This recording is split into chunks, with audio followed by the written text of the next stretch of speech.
নমস্কাৰ।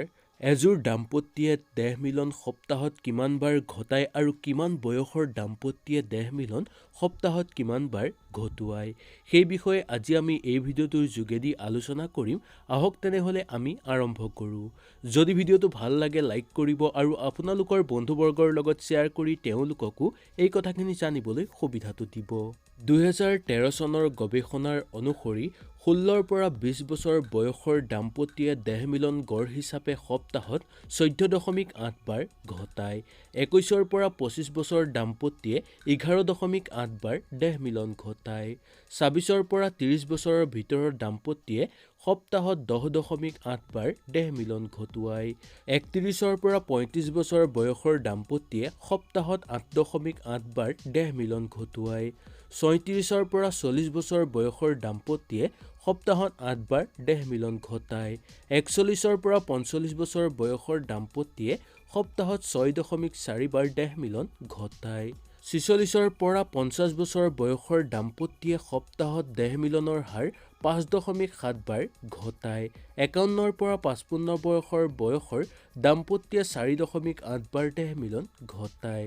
56ৰ পৰা 60 বছৰ বয়সৰ দাম্পত্যে দেহ মিলনৰ হাৰ সপ্তাহত ক'বলৈ হ'লে 3.2 বাৰ ঘটায়। 2013 চনৰ গৱেষণাৰ অন্তত জনা গ'ল যে 60 বছৰ বয়সৰ নৰনাৰীয়ে দেহ মিলন নঘটায়। সভ্য সমাজৰ স্বামী স্ত্ৰীয়ে বিবাহৰ পৰা কেইদিনমানলৈকে গড়ে 2-3 বাৰ দেহ মিলন ঘটায়। বিয়াৰ প্ৰথম বছৰ গড় হিচাপে ক'বলৈ হ'লে এবাৰ বা দুবাৰ দেহ মিলন ঘটে।